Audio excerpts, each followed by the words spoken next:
আবারও গাজার পক্ষে রায় দিয়েছে জাতিসংঘের আন্তর্জাতিক বিচার আদালত আইসিজে। সর্বশেষ শুনানিতে আদালত সাফ জানিয়ে দিয়েছে, গাজায় জাতিসংঘ ও তার সংশ্লিষ্ট সংস্থাগুলোর মাধ্যমে মানবিক সহায়তা পৌঁছানোর কাজে সহযোগিতা করার আইনি বাধ্যবাধকতা রয়েছে ইসরায়েলের।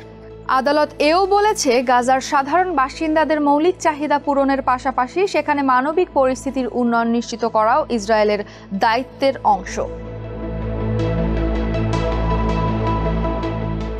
আইসিজে এর প্রেসিডেন্ট ইউজি ইউয়াসাওয়া ২২ অক্টোবর একটি পরামর্শমূলক মতামত পড়ে শোনান। জানান, আন্তর্জাতিক মানবিক আইনে কিছু রীতিনীতি মানতে বাধ্য ইসরায়েল।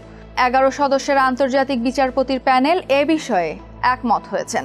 ইউয়াসাওয়া বলেন, ইসরায়েলকে অধিকৃত ফিলিস্তিনি ভূখণ্ডে স্থানীয় জনগণের জন্য প্রতিদিনের প্রয়োজনীয় জিনিস যেমন খাদ্য, পানি, পোশাক, আশ্রয়, জ্বালানি, ওষুধ ও চিকিৎসা সেবা নিশ্চিত করতে হবে। যতদিন পর্যন্ত ফিলিস্তিনিরা পর্যাপ্ত সরবরাহ না পায়, ততদিন ইসরায়েলকে জাতিসংঘ ও অন্যান্য সংস্থার মানবিক ত্রাণ কার্যক্রমে পূর্ণ সহযোগিতা করতে হবে। ইউয়াসাওয়া আরও বলেন, ইসরায়েল ক্ষুধাকে যুদ্ধের অস্ত্র হিসেবে ব্যবহার করতে পারে না। জনগণকে জোরপূর্বক স্থানান্তর করা কিংবা জাতিসংঘের কার্যক্রমে বাধা সৃষ্টি করাও আইনত গ্রহণযোগ্য নয়। একই সঙ্গে জাতিসংঘের কর্মী নিরাপত্তা এবং তাদের ভবন, সম্পদ ও অন্যান্য সুবিধার সুরক্ষা নিশ্চিত করা ইসরায়েলের দায়িত্ব। গত ডিসেম্বরে আন্তর্জাতিক বিচার আদালতের কাছে কিছু বিষয়ে জানতে চায় জাতিসংঘের সাধারণ পরিষদ। প্রশ্ন করা হয়, দখলদার রাষ্ট্র ও জাতিসংঘের সদস্য হিসেবে কি কি দায়িত্ব রয়েছে ইসরায়েলের। গাজা ও পশ্চিম তীরে জাতিসংঘ এবং অন্যান্য আন্তর্জাতিক সংস্থার কার্যক্রমে সহযোগিতার বিষয়টি গুরুত্ব দেয় পরিষদ। এছাড়া ইসরায়েল যেন দখলকৃত এলাকায় প্রয়োজনীয় সরবরাহ পৌঁছাতে কোনো বাধা না দেয়, সে বিষয়েও চাওয়া হয় আদালতের মতামত। আইসিজে বলেছে, জাতিসংঘের ফিলিস্তিনি শরণার্থী সংস্থা ইউএনআরডব্লিউএ নিরপেক্ষতা হারিয়েছে বা তাদের কর্মীরা হামাসের সঙ্গে যুক্ত এমন কোনো প্রমাণ এখন পর্যন্ত দিতে পারেনি ইসরায়েল। জাতিসংঘের মহাসচিব আন্তোনিও গুতেরেস এই রায়কে স্বাগত জানিয়ে বলেন, এটি অত্যন্ত গুরুত্বপূর্ণ সিদ্ধান্ত। আশা করি ইসরায়েল এই সিদ্ধান্তের প্রতি শ্রদ্ধাশীল হবে।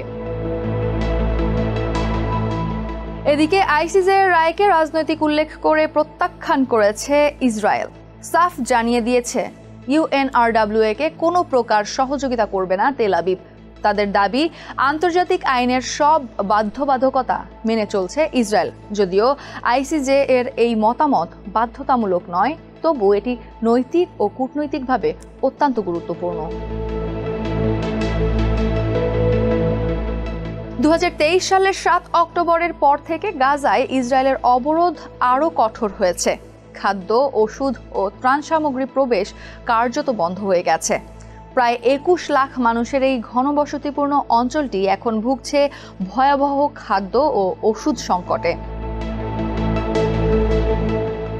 সম্প্রতি জাতিসংঘ সমর্থিত বিশেষজ্ঞরা সতর্ক করে বলেছেন, গাজা সিটিতে চলছে সম্পূর্ণ মানবসৃষ্ট দুর্ভিক্ষ।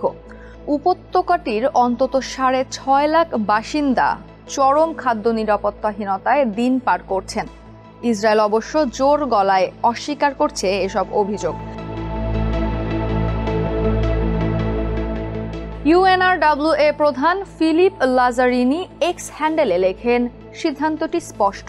মিশর ও জর্ডানে প্রচুর খাদ্য ও জরুরি সরঞ্জাম সংরক্ষিত আছে।